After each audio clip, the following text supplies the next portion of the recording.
Ngayong araw, may panibago na naman tayong customer na pupuntahan. Itong bagong customer na ito ay kasamahan namin sa asosasyon ng pagkakambing dito sa Kapas Tarlac. Gusto pala ni customer na tulungan ko siya sa kanyang mga alagang kambing. Ako naman ay nag-agree sa kanya. At ang sabi ko ay schedule na natin ito. Bago yan, ako nga pala si AJ, isang international tambay na may pangarap. Kaya tara, samahan niyo ako. Maaga pala akong chinat ni Sir dito para i-farm visit ko muna yung kanyang farm. Gusto niya palang tulungan ko siya sa kanyang mga alagang kambing kung paano ito paramihin at ano nga ang magandang gagawin. Dali-dali na ako nagbihis dito at ganito nga ang kinalabasan ng sinuot ko. Nagsuot lamang ako ng long sleeve dito dahil hindi naman tayo mag inject ng kambing. Ito palang video na ito ay farm visit lamang, wala pang operasyon na magaganap. Dali-dali ko nang palang kinuha dito ang aking sasakyan na Montero 100. Ito palang sasakyan ko na ito ay pwede sa pang off-road na may pabalon-balon na daan, mabato at konting matubig. Kaya ito na lamang ang pinili ko. Maliit man ito pero malakas naman sa birahan. Ganyan pala ako ka-cute kapag sinasakyan ko na ang Montero 100 ko. Para akong bata na nagpa-practice na magmotor sa sobrang liit nito. Minsan nga ay tinatawanan na ako ng mga bata dahil ang naging tao ko tapos ang liit naman ng motor ko. Umalis na rin pala ako dito sa bahay at magbiyahe na ako papuntang farm ni Sir. At kung makikita nyo na paulit-ulit na lang ang aking dinadaanan, hindi ko po kayo dinadaya kundi magkakatabi lamang ang mga farm na pinupuntahan ko. Dahil puro bundok kasi dito sa amin sa Kapas.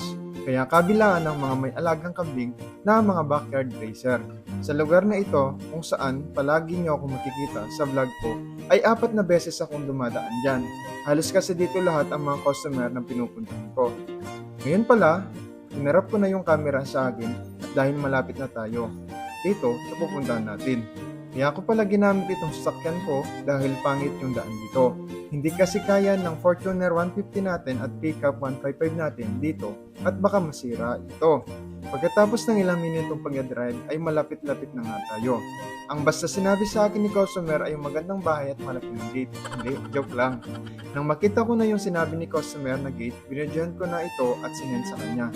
Nang nakita ko na ay pinapasok na niya ako sa kanyang bahay. Hindi ko na pala nabidyohan ang papunta dito dahil pinaghahabol tayo ng aso. Akala ko nga ay kukuhanin tayo ng 1/4 ng aso, buti na lang nandyan si Sir na to the rescue. Ngayon pala, nandito na tayo sa goat farm ni Sir. Siya pala isang backyard racer lamang. Iilan pa lamang kasi ang kanyang mga kambing. Ang sistema pala ni Sir sa kanyang mga kambing ay semi-confinement, na ang ibig sabihin ay binibigyan niya ito ng mga sakate at pwede niya itong pakawalan sa pastulan. Ganun pa lang napili ni Sir na sistema dahil marami siyang halaman na maaaring masira. Meron kasi siyang mga niyog, mangga at saging kaya kailangan talagang bakuran at bantayan ang alagang kambing.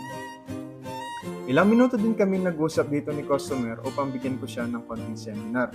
Akala mo naman talaga aslar ka at may pa-seminar-seminar ka pang nalalaman. Tinuruan ko pala si Sir kung papaano ang tamang pag-aalaga kahit may kaalamanan din siya. Namangha pala sa akin si Sir dahil marami siyang natutunan sa pag-aalaga ng kambing. Ang sinabi ko lang naman ay mga basic na dapat iwasan para hindi magkasakit ang kanyang mga alaga, lalo na ngayon sa panahon ng tag-ulan. Dahil ang tag-ulan talaga ang pinaka-problema ng mga magkakambing. Pinayuhan ko na rin pala siya sa possible na paparating na tag-ulan para hindi siya matulad sa atin na madaming namatay sa last rainy season. Pinaayos ko na din pala yung kanyang pulungan at kung maaari ay i-elevated na din ang kanyang bahay or kaya naman ay bigyan niya ito ng sahig. Dahil kapag ganyan, maraming possibilities na makakuha ng maraming sakit dito. At in-explain ko na din sa kanya kung bakit nagtatay ang kanyang ibang alagang kambing. Dahil sabi ko sa kanya ay mataas na ang parasitism dito sa kanyang kulungan. Dahil kumakain sila mismo dito sa kanilang kulungan kahit madami ng tae ng kambing. Isa ko pang sinabi sa kanya ay dapat bigyan ng harang ang kanilang likuran para hindi sila makakain ng damo tuwing maaga kung saan mas mataas ang parasite sa ganitong oras. Pagkatapos namin nagkwentuhan at nagturuan sa tamang pag-aalaga ng kambing, ay kaagad na din ako nagpaalam para umuwi. I-message na lang daw niya ako kapag nagawa na yung kanyang kulungan ng kambing upang madali na lamang kaming magtrabaho dito. Napansin ko din pala sa alaga ni Sir ay magaganda na din pala ang mga ito. Ang kailangan na lamang niya ay i-maintain ng maayos ang kanyang mga alaga para hindi bumagsak ang katawan ng mga ito. Upgraded na nga pala ang mga lahi ng kambing ni Sir na Bower at Anglo yan. Nang papalakad na ako pauwi, ay may napansin ako sa farm ni Sir na parang swimming pool. Naku, hindi daw ito swimming pool kundi mga hito. Sasabihin ko sana sa kanya ay swimming pool ng mga hito, kaso hindi ko na sinabi dahil nahiya ako. Kanina nga, ako ang nagseseminar sa kanya.